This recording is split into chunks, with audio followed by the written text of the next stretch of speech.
രാഷ്ട്രീയത്തിൽ ആളുകൾ വരികയും പോവുകയുമൊക്കെ നിത്യ സംഭവമാണ്. ഒരു ദിവസത്തിനപ്പുറം ആ വാർത്തകൾ നിലനിൽക്കാറുമില്ല.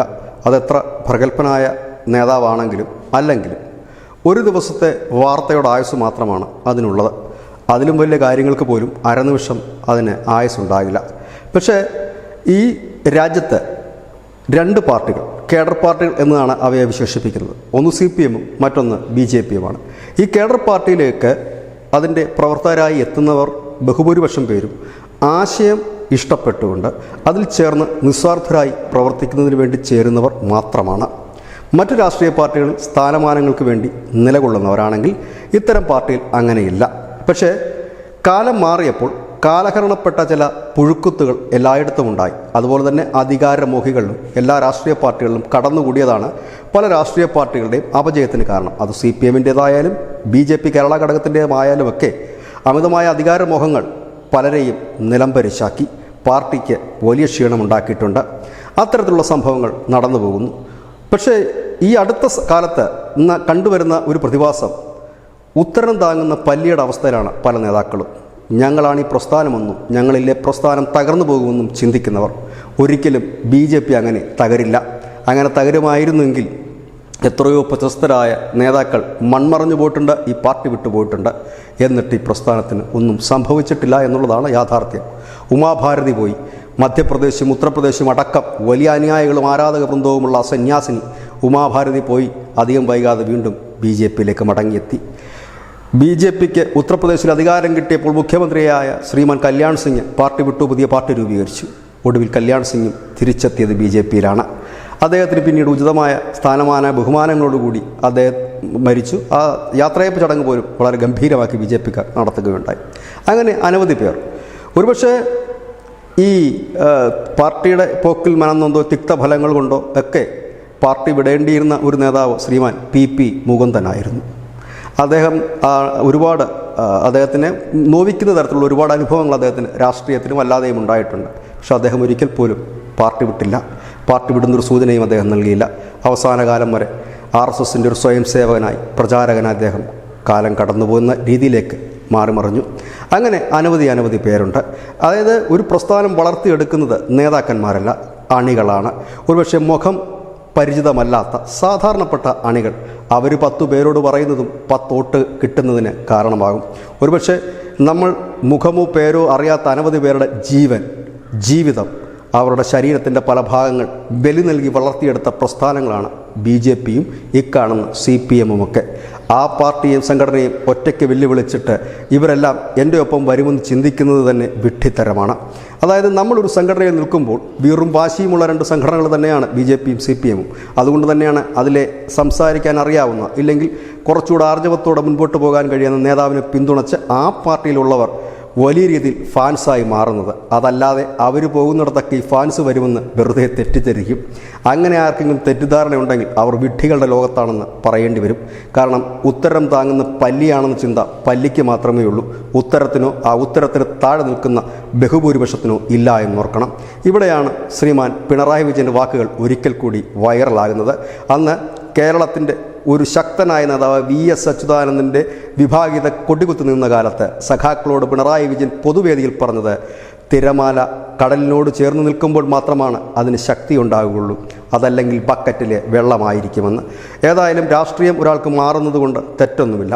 ഒരു രാഷ്ട്രീയ പ്രസ്ഥാനത്തിൽ പ്രവർത്തിക്കുമ്പോൾ ഒരുപാട് തിക്താനുഭവങ്ങൾ ഉണ്ടായേക്കാം, ഇല്ല എങ്കിൽ ഒരുപാട് മോശം അനുഭവങ്ങൾ ഉണ്ടായേക്കാം.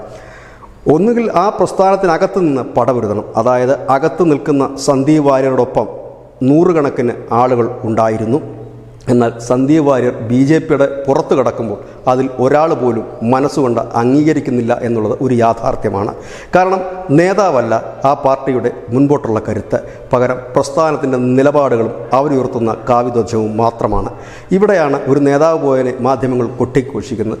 അവർ പറയുന്നത് കേരളത്തിൽ ലക്ഷോപലക്ഷം പിന്തുണക്കാർ അല്ലെങ്കിൽ ഫാൻസുകൾ ഉള്ള ആളാണ് ഈ പോയ സന്ദീപ് വാര്യർ. അതുകൊണ്ട് അദ്ദേഹം പോകുമ്പോൾ അവരെല്ലാം കൂടെ പോകുമെന്ന്. അങ്ങനെ ആരും പോകില്ല. പോസ്റ്റ് ഇട്ടാൽ ലൈക്ക് കിട്ടും, വോട്ടാകില്ല. പ്രവർത്തിക്കാനായിട്ട് ആളെ കിട്ടില്ല.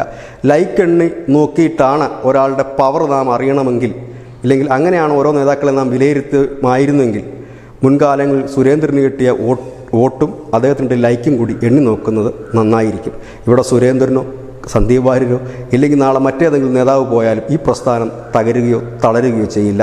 കാരണം ഇത് ശക്തമായ പ്രത്യയശാസ്ത്രത്തിൻ്റെ അടിത്തറയിൽ കെട്ടിയുണ്ടാക്കിയിരിക്കുന്ന ഒന്നാണ്.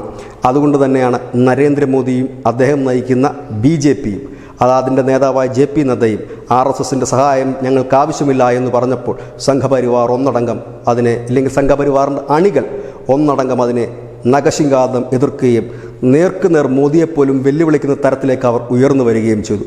അതും മോദിക്കെതിരെ അത്തരം ഒരു രീതിയിലേക്ക് അവർക്ക് സംസാരിക്കാൻ അറിയാമെങ്കിൽ അതിന് താഴെയുള്ള നേതാക്കളോട് ഇത്തരത്തിൽ എങ്ങനെയായിരിക്കുമെന്ന് ചിന്തിക്കാനുള്ളതേ ഉള്ളൂ. ഏതായാലും പ്രത്യയശാസ്ത്രമാകണം ഓരോ നേതാവിനെയും മുന്നോട്ട് നയിക്കേണ്ടത്, അല്ലാതെ സംഘടനയ്ക്ക് അത് അകത്തുള്ള പ്രശ്നങ്ങൾ പറഞ്ഞു തീർക്കുകയാണ് വേണ്ടത്. ഈ ഒരു അവസരത്തിൽ കുറേ അധികം പേരോട് അവരുടെ കാൽക്കൽ കുറഞ്ഞ പക്ഷം പരിവാറുകാർ നമസ്കരിക്കേണ്ടതായിട്ടുണ്ട്. അതിലൊന്ന് PP മുകുന്ദനാണ്, മറ്റൊരാൾ കുമ്മനം രാജശേഖരനാണ്. ഇവരെല്ലാം BJPക്കുള്ളിൽ നിന്ന് ഒരുപാട് തിക്താനുഭവങ്ങൾ നേരിട്ടവരാണ്.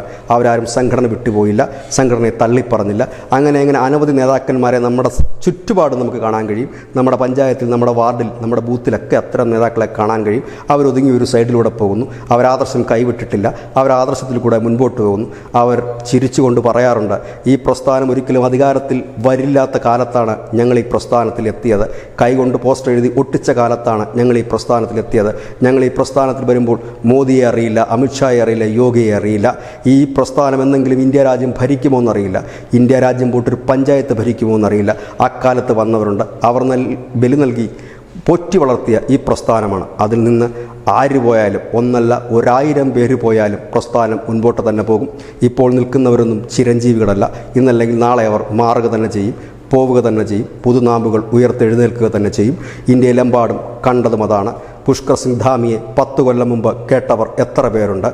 അതുപോലെ തന്നെയാണ് ഈ മറ്റ് പല നേതാക്കളെക്കുറിച്ച്. അങ്ങനെ അനവധി പേർ ഈ സംഘടനയുടെ മൂശയിൽ ഒരുങ്ങിയിരിപ്പുണ്ട്. ശക്തരാണവർ, കടന്നു വരിക തന്നെ ചെയ്യും. ഈ ആദർശത്തിൽ അടിയുറച്ച് വിശ്വസിക്കുന്നവർ, ആദർശത്തെ ഇഷ്ടപ്പെടുന്നവർ, അവർ എവിടെയായാലും ജോലി പോലും രാജിവെച്ച് ഈ സംഘടനയിൽ ചേർന്ന ചരിത്രവുമുണ്ട്. അണ്ണാമലൈ IPS അതിനൊരു ഉദാഹരണം മാത്രം.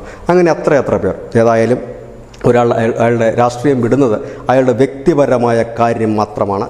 പ്രത്യയശാസ്ത്രത്തിനെ തള്ളിപ്പറഞ്ഞാണ് പോകുന്നതെങ്കിൽ പോയെടുത്ത പ്രത്യയശാസ്ത്രം എന്തെന്ന് ചോദിക്കേണ്ടി വരും. ഏതായാലും ആ ചോദ്യങ്ങൾക്ക് പ്രസക്തിയില്ല. ഇത് രാഷ്ട്രീയമാണ്, അനുദിനം മാറിമറിയും. രാഷ്ട്രീയത്തിൽ ഇങ്ങനെയുള്ള മറുകണ്ഠം ചാടലുകൾ ഇല്ലെങ്കിൽ ഒരു രസവും ഉണ്ടാകില്ല. കുറഞ്ഞ പക്ഷം ഞങ്ങളെപ്പോലുള്ള മാധ്യമപ്രവർത്തകർക്ക് വയറ്റിപ്പിഴപ്പനെങ്കിലും നിങ്ങളൊക്കെ അങ്ങോട്ടും ഇങ്ങോട്ടും ഇടയ്ക്ക് ചാടിക്കൊണ്ടിരിക്കണം. ഇതാണ് ന്യൂസ് ഞാൻ നടത്തുന്ന പോയിൻ്റ്. നന്ദി, നമസ്കാരം.